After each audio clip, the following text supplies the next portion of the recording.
Vladimir Komarov and the new Soyuz rocket were launched in the pre-dawn hours of April 23, 1967.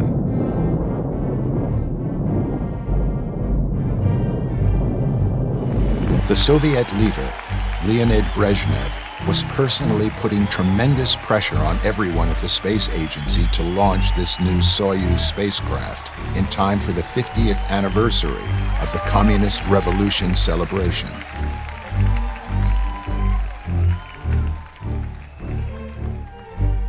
Posters were readied for schools and government offices, showing Komarov in his crisp military uniform with his shiny medals. However, the guidance system shorted out.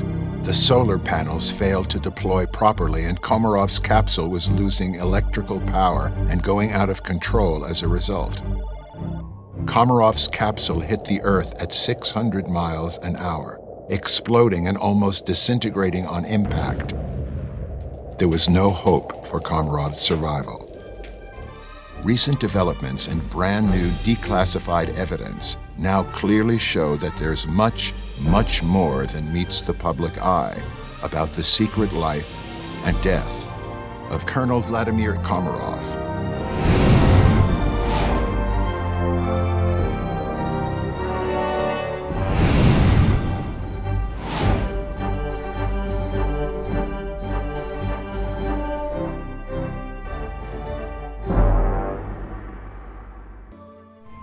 Ever since the beginning of the space race, accidents and failures and human errors were never ever admitted in the Soviet Union. When they did occur, they were completely covered up, erased from existence by the propaganda machine of the totalitarian Soviet regime. Perhaps the most outrageous, egregious cover-up of the era was when a brand new ICBM was about to be tested. It was the commander of strategic rocket forces, Marshal Nedelin, who feeling that you can do everything. So he bring his chair and he sat under the rocket that was at that time filled with fuel oxidizer and sitting there. So all other people gathering around, there was hundreds of people. They started the engine on the second stage. It is burned the first stage, and it is 160 tons of this oxidized fuel. Just it was like waterfall, oxidizer fall on top of all these people. It was like a hell, because they burnt alive. From the Marshal Nedelin, they found only his keys from his safe. No one ever knew about this disaster, which killed not only Nedelin, head of the rocket strategic forces, but also over 165 military officers and technicians. The Soviet propagandists only allowed the newspapers to publish this one short communiqué on October 26, 1960, bylined from the Central Committee of the Communist Party of the Soviet Union, which said, quote, "Marshal Nedelin died in an airplane crash," end quote. It was many such spectacular failures in the Soviet launches. Russia all the time kept their secrecy. It is part of the national mentality and part of the philosophy. So it was something between mentality and KGB logic. It just they don't like to expose all the things, as it was no democracy, there was no independent media, so nobody can make this discovery. Cosmonaut training was conducted under the absolute strictest veil of secrecy, in a city specifically built for their living and training, off limits to any non-military personnel.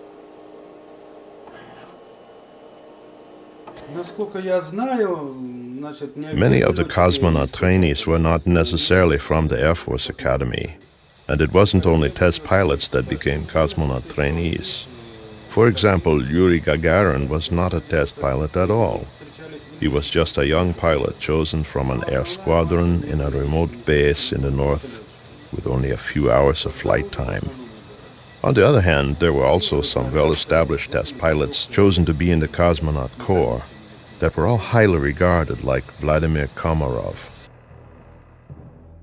Any trainees who dropped out or who died during training were erased from existence, literally, airbrushed out of photographs, and any evidence of them destroyed, just like those victims of the Nedelin disaster. Not even parents, wives, or children were allowed to be aware of what their son or husband or father was doing. It's been well over 50 years since the beginnings of the space race and the secrecy behind all the cosmonaut training and the efforts to get them into space. I find it fascinating that just recently the newspaper Pravda, the quasi-official media outlet of the Russian government, admitted for the very first time that 3 cosmonauts, Ledovsky, Shaborin, and Mitkov, that they were killed in early efforts to get into space on the suborbital flights, and that their names as heroes should now be recognized. That was an amazing revelation, but it does beg the question, what else has the government and the space agency kept secret, and what other lies have they told us over the years? When the word went out that pilots were sought for the dangerous venture of space travel, by far the best and most famous Soviet test pilot of that era was Colonel Vladimir Ilyushin. In December of 1960, Colonel Vladimir Ilyushin was even awarded the Hero of the Soviet Union Medal, the highest Soviet award, equal to America's Congressional Medal of Honor. Vladimir Ilyushin was a test pilot, one of the best test pilots of his generation. He was son of the famous Russian aircraft designer Sergei Ilyushin, who designed the Ilyushin-2, the combat plane, named Shturmovik, the Second World War, and then the many passenger plane Ilyushin bombers. In Russia, there's a group of families who are significant historically, and the Ilyushins were certainly one of those. And the fact that it was all in the same sphere in aviation and aerospace sciences was significant. It was therefore, in my view, no accident that Vladimir Ilyushin would have been picked as the man for the job. I mean, it was an obvious choice. He was the right age, he had the right training, he had the name.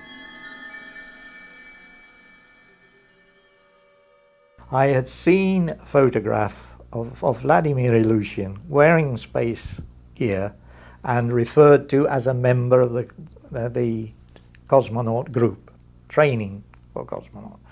Therefore, when I heard the story that Vladimir Ilyushin had been up in space, it fitted.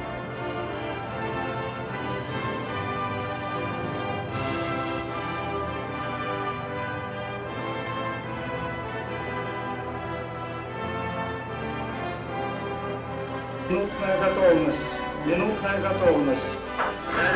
Я Кербер, вас понял, минутная готовность.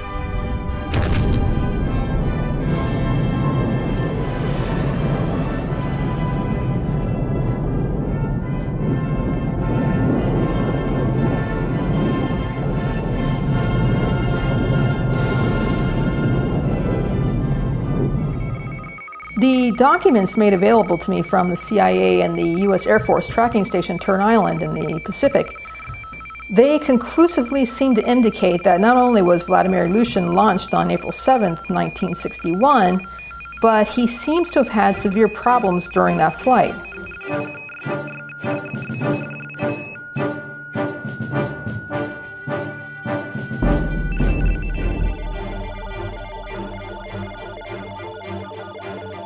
Now, I'm not sure whether there was a failure of the guidance system or perhaps a malfunctioning thruster causing the ship to spin uncontrollably and maybe causing Ilyushin to black out, but from my interpretation of the data, he apparently missed the re-entry spot after the first orbit.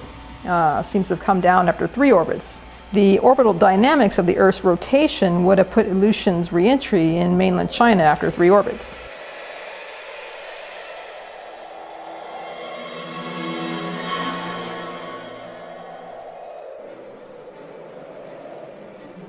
it was not even within the realm of possibility for the Soviet press to tell the truth about what happened to Colonel Ilyushin. The inept accounts about his whereabouts on April 7, 1961, were hilarious, as laughable as a sitcom. The Soviet Union was its own worst enemy as regards propaganda. I never believed that the story that Soviet Union was good at propaganda. It was not. The confused stories about Ilyushin simply demonstrate the point that I've made several times, that the Soviet Union was its own worst enemy. That talk of Soviet propaganda being efficient, effective, is just nonsense.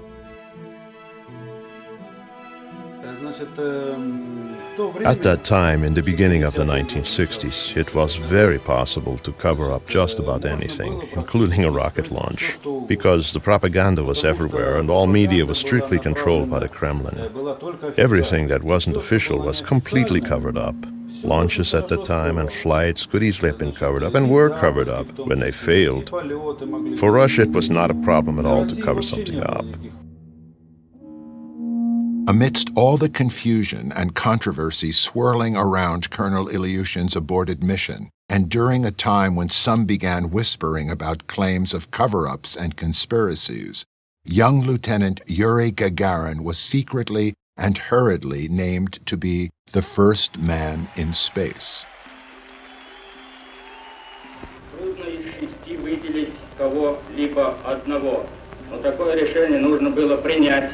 It's difficult to single out any one of 6 splendidly trained astronauts, but that must be done. The Air Force Command recommends Senior Lieutenant Yuri Gagarin for the first spaceflight, and it has decided to appoint Herman Titov as backup pilot.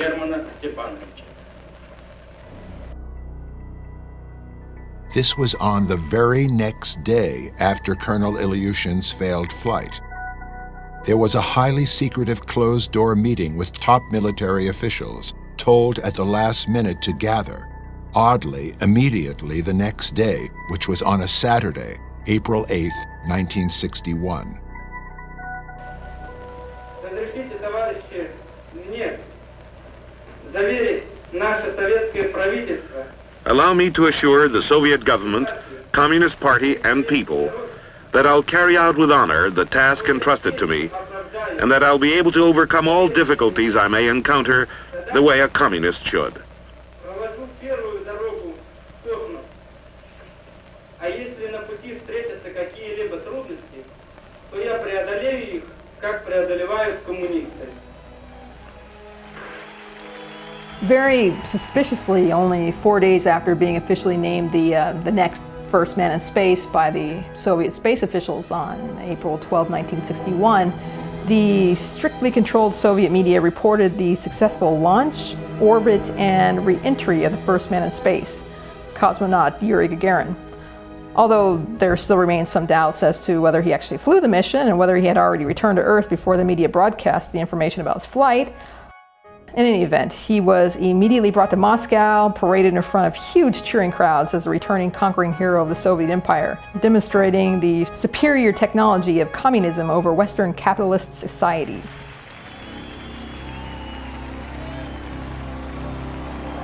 Любое новое задание нашей партии и правительства. Майор Гагарин. The Soviets were now on top of the biggest story of the century. They had their handsome, youthful, enthusiastic member of the Communist Party, one who they could present to the world as the conquering hero of the Soviet Socialist Empire.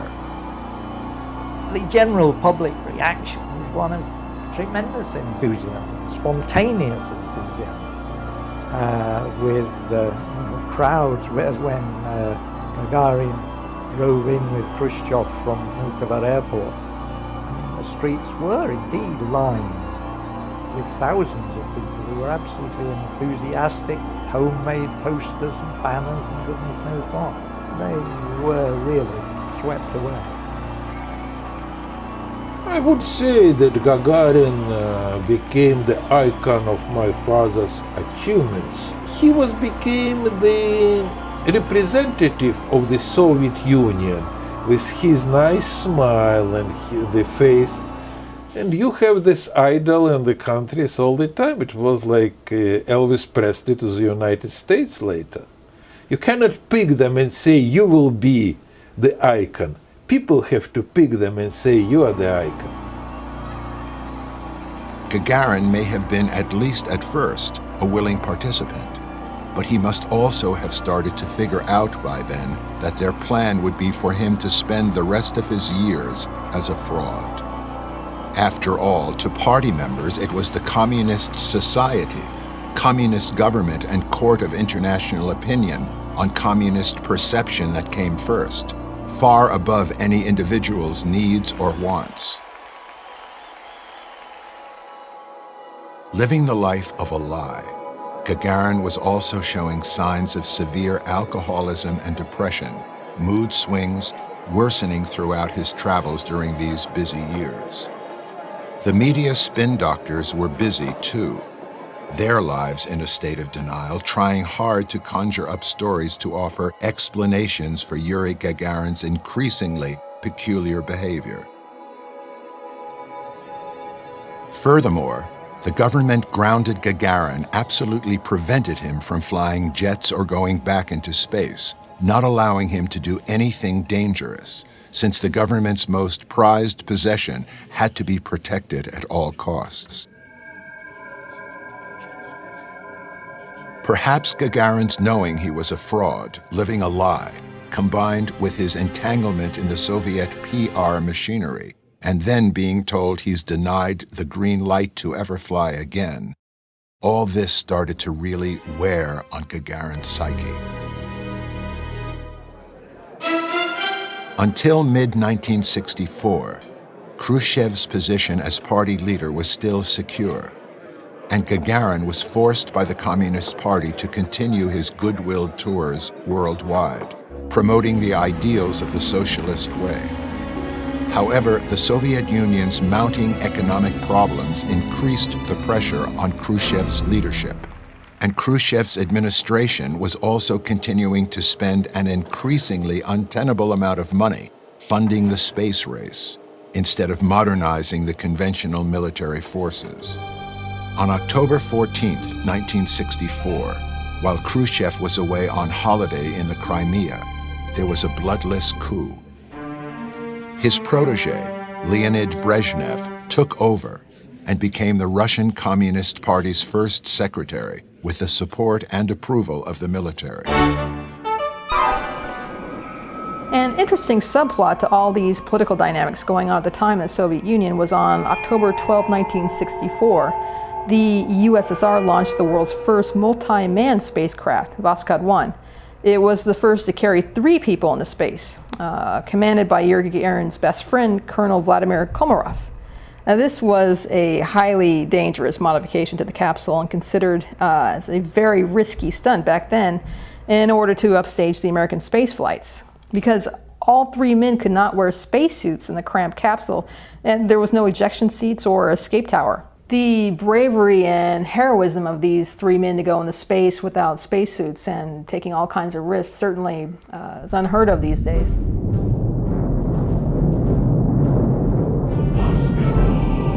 And they was launched and greeted by Khrushchev, and then the Khrushchev talked with them by telephone.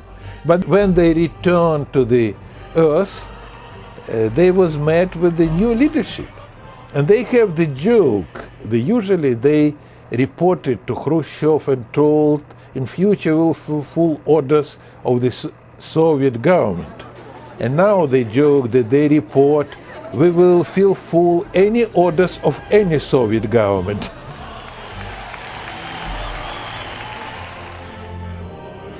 As soon as Brezhnev became leader, he developed an increasingly conservative and regressive attitude, especially towards Yuri Gagarin, who found he was suddenly given the cold shoulder.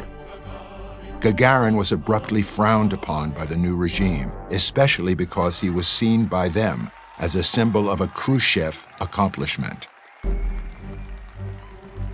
Gagarin was rapidly approaching the limit that he could tolerate, of having his entire life under governmental control. He was ready to quit the Cosmonaut Corps and the Air Force and take his chances doing anything else.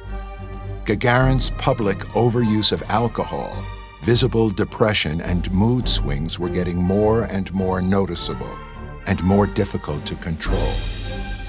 At that point, the head of the space program, Sergei Korolyov, saw a need to step in.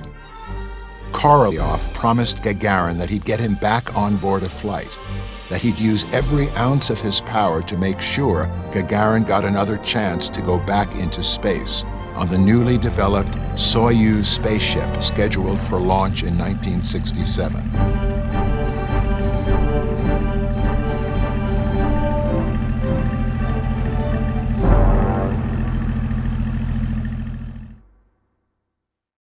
However, on January 14, 1966, Sergei Korolyov went into a Moscow hospital for a routine minor surgical procedure. A malignant tumor was discovered, and Korolyov died on the operating table.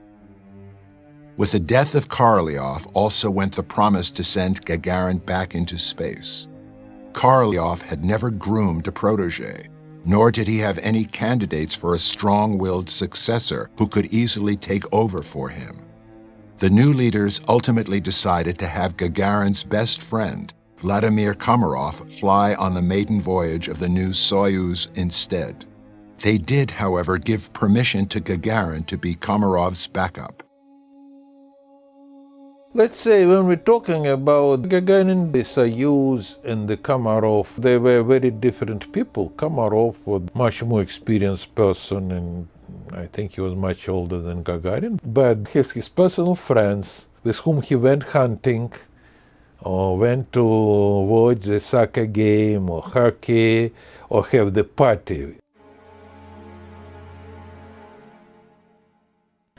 There seems to be no question from the documents I've seen that Yuri Gagarin and Vladimir Komarov were the absolute best of friends and really did love each other like brothers. I'm quite sure that Gagarin saw Komarov as the proverbial big brother he never had. I'm also sure that no one in the space agency in the post-Korolyov era had the guts to let Gagarin risk his life on another space mission, but that putting these two cosmonauts together on this maiden flight of the Soyuz was the next best scenario.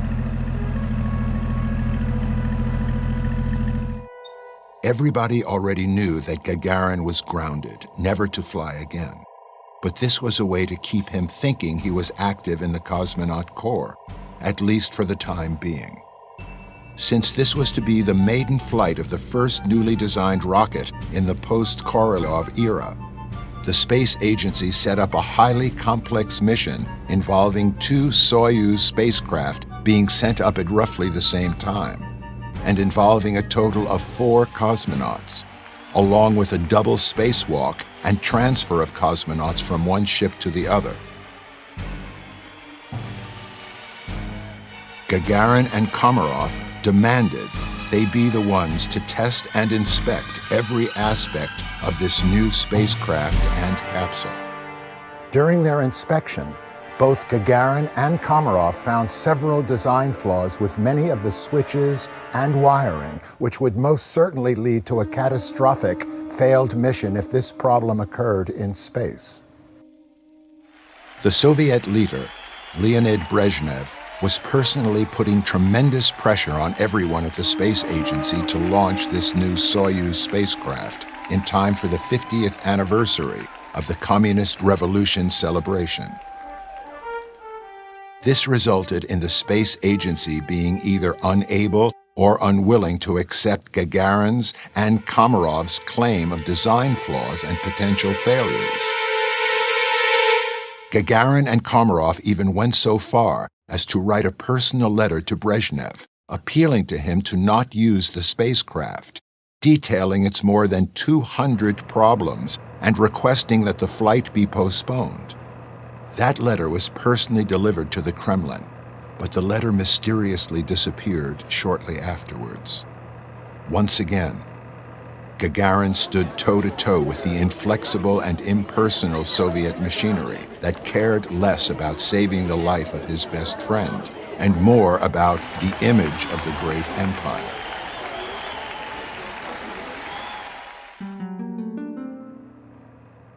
time was running out for Komarov.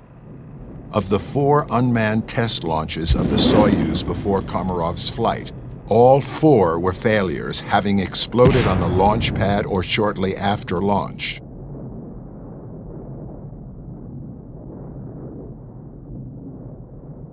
Therefore, Gagarin and Komarov came up with one last chance plan to stop the insanity of this mission.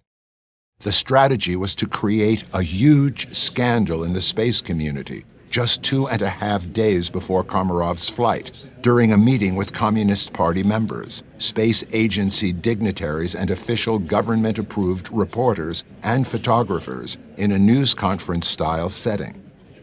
It was a formality presenting cosmonauts to the officials in this setting and go through a few rounds of questions and answers. Both Gagarin and Komarov believed that if these people were to find out the truth about this badly planned mission, then surely they would put a stop to it and save not only Komarov's life, but the other cosmonauts in the second capsule as well. So it was decided by Gagarin and Komarov that during the meeting, Komarov would tell the truth about the mission, which he did. The audience was expecting simple, routine statements, but instead saw Komarov stand up and bluntly warn about several design flaws, how the spaceship was not at all ready for launch, and that the flight would be a suicide mission if he flew on schedule. The audience, completely shocked, was totally taken by surprise at Komarov's brutal honesty. However, rather than the officials expressing sympathy for Komarov's cause and demanding an investigation, there was complete silence. Then one of the leading Communist Party officers stood up and told Komarov point blank that he was a coward, one not worthy of the uniform he was wearing. These were fighting words to a test pilot and cosmonaut hero like Vladimir Komarov. Both Gagarin and Komarov knew at that point that all was lost, and that their last attempt to stop the madness had failed. Komarov looked up at all assembled and responded, quote, "I am ready to fly at any time and on any day," end quote. For someone like Vladimir Komarov to have the guts to go into space without a spacesuit, then to be called a coward for not wanting to go on a suicide mission, that certainly must have put him over the top. I've seen a report where Komarov's friends admitted that Komarov laid out all the details of his impending flight and the dangers involved to his wife. The wife was reported to have told him to refuse to go, and his response was that if he refused to go, then Brezhnev would send Gagarin up in his place, and it would be him that would surely die. Komarov really thought that was unacceptable and felt that Gagarin needed protecting. Gagarin himself made several frantic last-minute appeals for a personal meeting with Brezhnev. He also placed several angry calls to Kremlin officials, but all his meeting requests were refused. Brezhnev wanted the new spaceship launched on April 23, 1967, and no one was willing or able to stand up to Leonid Brezhnev.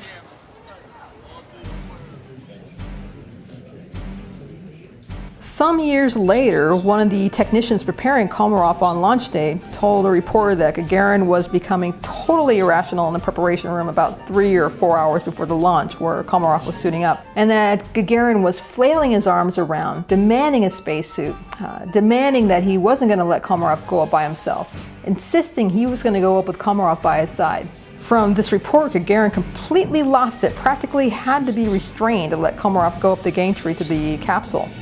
It must have been a really difficult situation for everybody at the time, especially Gagarin, to watch Komarov go on practically a suicide mission. Komarov and the new Soyuz rocket were launched in the pre-dawn hours of April 23, 1967.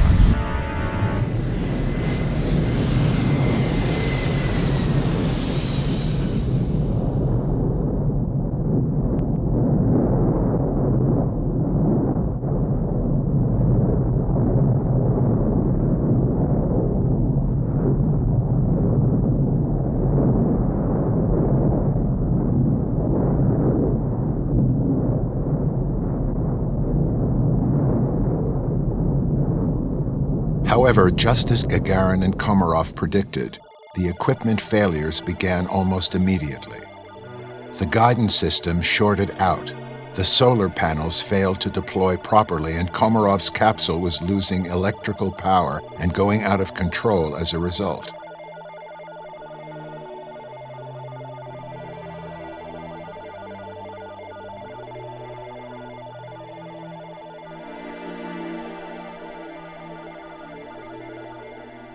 These massive and immediate failures, at the very least, prevented the launching of the second Soyuz spacecraft, sparing those 3 cosmonauts.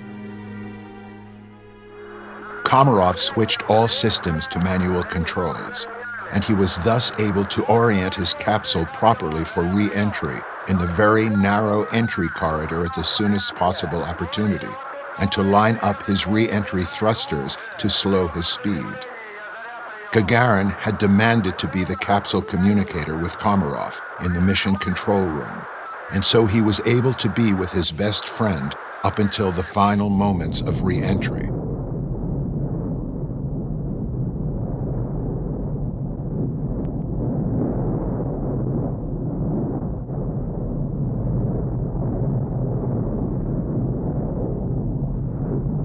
In reality, Komarov exhibited his superior test pilot talents in getting the Soyuz capsule under control and through the narrow re-entry corridor.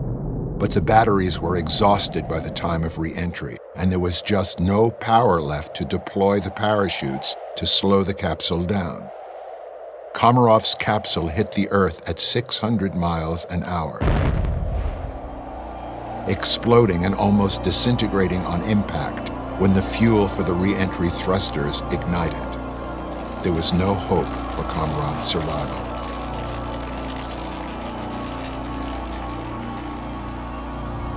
Gagarin hopped on the next plane out to the landing site, which happened to be a cargo aircraft, to see for himself what had happened.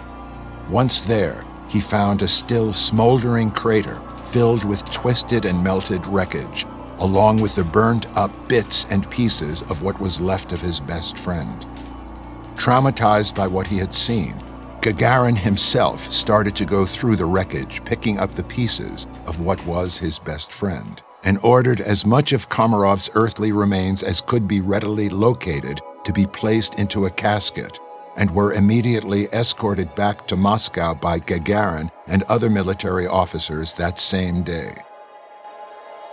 The strictly controlled Soviet media was in a complete quandary about covering Komarov's flight failure, especially since the launch itself was widely reported with great fanfare and publicity. This situation was thus unlike the Nedelin disaster that killed so many people, or Ilyushin's failed flight, or all the other ill-fated and tragic cosmonaut trainee accidents. Those missions were not reported live while in progress, so they were reasonably easy to cover up, to destroy the evidence. However, in Komarov's case, reporters were live and the public was waiting near their TVs and radios to hear of the flight's progress since the early morning.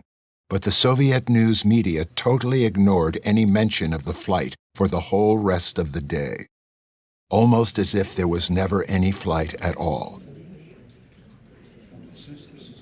The whole of the press corps was absolutely on edge. Furthermore, Moscow was a mass of rumours. Moscow was always full of rumours about all kinds of things, but at this time it was about space. And there were several different versions of the story. Some of them were published in the West. We were constantly exchanging phone calls. Have you heard this? Have you heard that? And what do you think of it?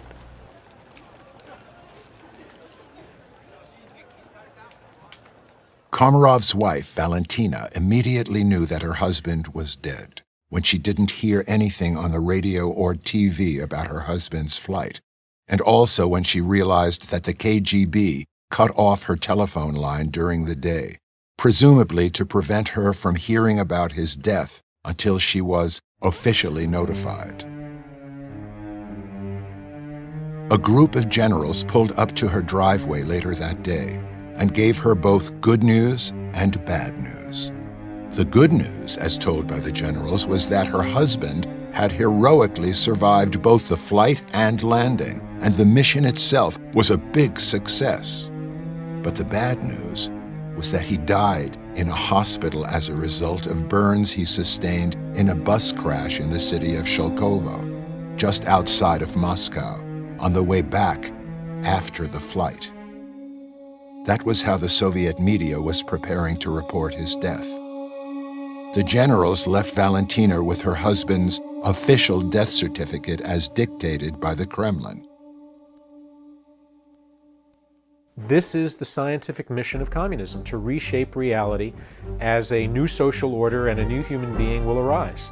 And so the PR strategy was naturally going to fit that end.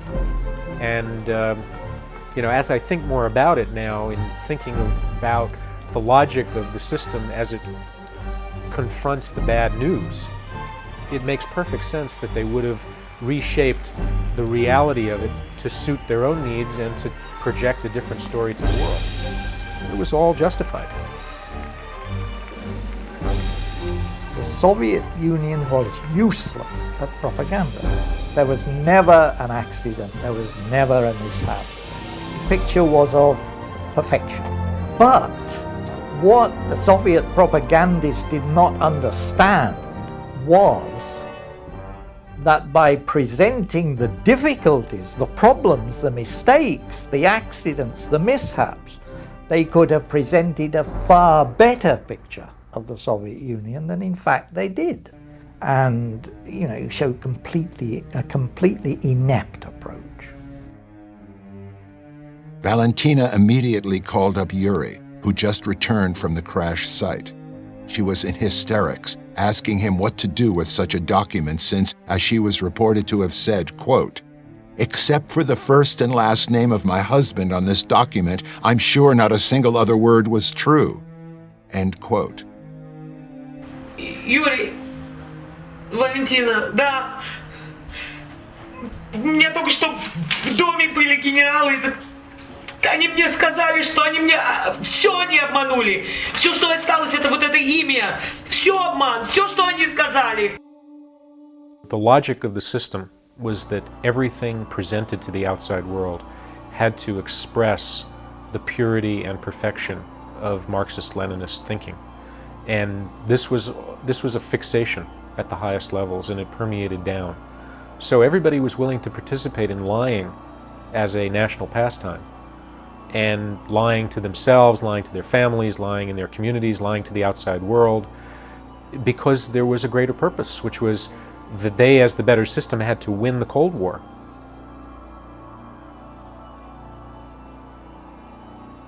So when the Soviet propagandists tried to cover up Vladimir Komarov's flight, exactly the way they tried to cover up the Nedelin disaster, and exactly like they tried to cover up the Ilyushin flight, it must have driven Gagarin over the edge, and he just must have lost control. I mean, the guy was already traumatized over seeing his best friend getting smashed to pieces on an unnecessary suicide mission. But then to have it brushed under the carpet and the world would be told that Komarov was killed in a bus crash, it was too much for Gagarin to bear. I've seen recently declassified State Department and CIA reports referring to Gagarin storming into the Kremlin, shouting, screaming, demanding to see Brezhnev, demanding the truth be told about Komarov. And he died a hero of the Soviet Union at the controls of a spaceship and not from some make-believe fire in a bus crash in Moscow. Gagarin apparently even threatened to go to the Western press himself if the Soviet media didn't immediately acknowledge Komarov's heroic death, and that it had nothing to do with the Marxist-Leninist communist philosophy, that it really was about doing the right thing for a true cosmonaut hero who sacrificed his life for his country. So figuratively speaking, Gagarin and Brezhnev went eyeball to eyeball over what to do with Komarov's death. After all, the Marxist-Leninist communist philosophy was that of never admitting any failures or accidents, and never before in the 50-year history of the Soviet Union had any major accident or failure ever been reported and made public, especially not in the middle of the celebrations marking the 50th anniversary of the Communist Revolution.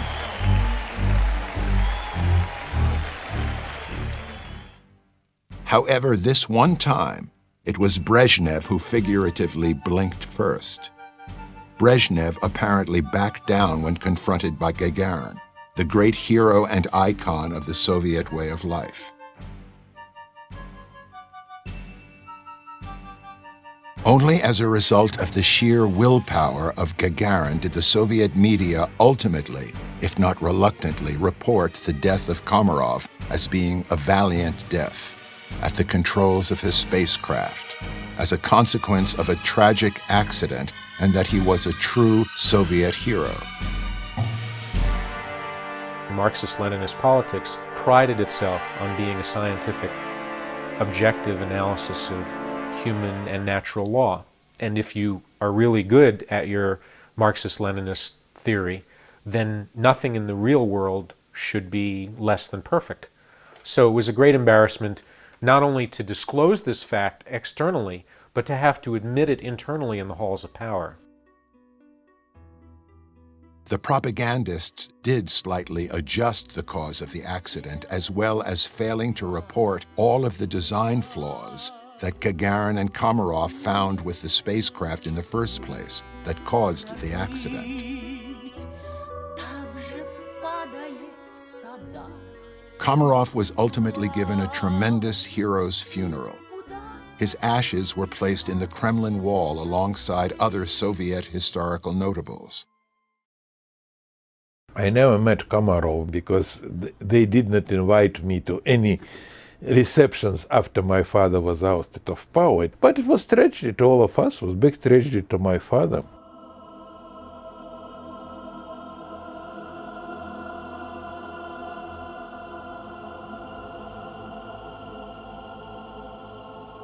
One thing was for sure, that Brezhnev would not soon forget being stung by Gagarin on this day, and being embarrassed into admitting a major failure in Soviet technology. After Komarov's death, Gagarin's life was in a free fall, a tailspin. His behavior was becoming even more erratic and difficult for reporters to understand. Gagarin was making foolhardy statements like, quote, "I don't know if I was the last dog in space or the first man in space," end quote. There was no place to turn for Yuri Gagarin. There was bad blood between Gagarin and Brezhnev.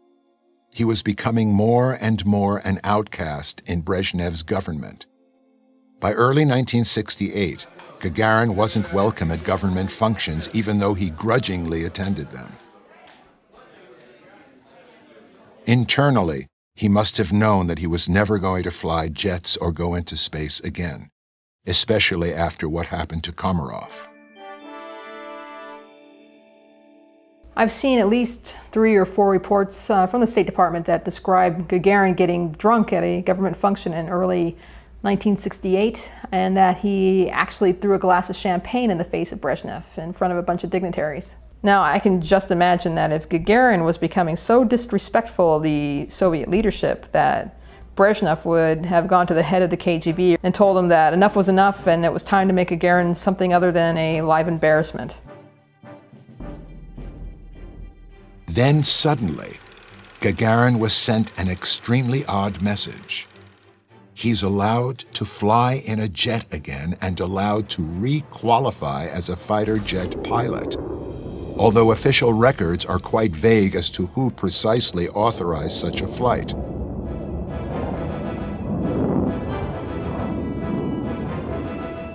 He's sent up in a MiG jet for the very first time in 7 years on a so-called routine training mission.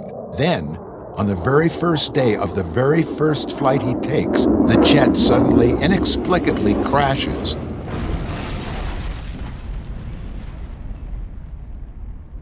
And we're just told that Gagarin dies? Why was there no Mayday call? And why could neither he nor his co-pilot eject out when the jet experienced the engine failure?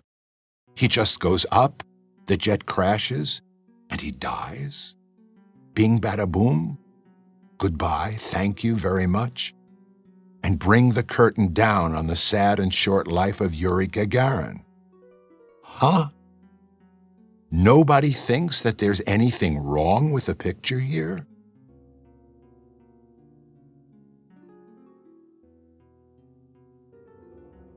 When we talk about the Gagarin death, it was mystery because nobody know what was happened. Of course, it was personal tragedy, it was national tragedy, it was world tragedy because we lost the man in his young age when he was a hero.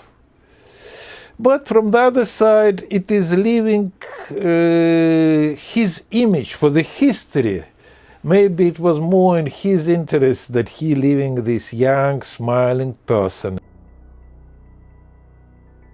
I've reached the point in thinking about what the Soviet Union managed to pull off in the way of lies to the outside world, or lies to its own citizens, or lies to itself, not to be surprised that something like that might have occurred.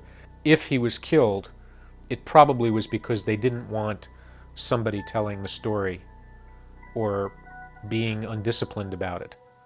Unfortunately, we may never know whether he died of an accident or of a murder. Well, it seems perfectly clear to me that Yuri Gagarin's death had the fingerprints of Leonid Brezhnev and the KGB all over it. And I see it started with Vladimir Komarov's death and Gagarin's confrontations with the Soviet leadership over how Komarov was killed. To me, I see this untold story of Vladimir Komarov and his death. It was more a story of true heroism. It was more of a story of a man who was willing to sacrifice himself to save his best friend. And for Yuri Gagarin, that he was willing to make a stand and risk his own life and reputation in confronting the Soviet leadership to do the right thing, honoring his friend's death. It would be fascinating to see what other stories and what other secrets come to life from the trickle of information now or in the future released from the Russian archives about the old space race.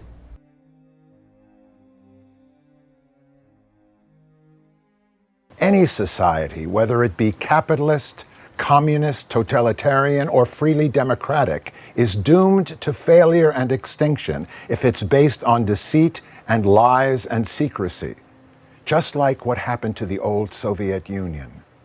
I, for one, can't, in good conscience, sit back and allow or tolerate falsified history books, governmental cover-ups, and international conspiracies to continue without question. I feel we have planted a seed of questioning to begin to set the record straight about Vladimir Komarov and Yuri Gagarin and the practices and procedures of the old communist Soviet empire. I guess I leave history to the historians.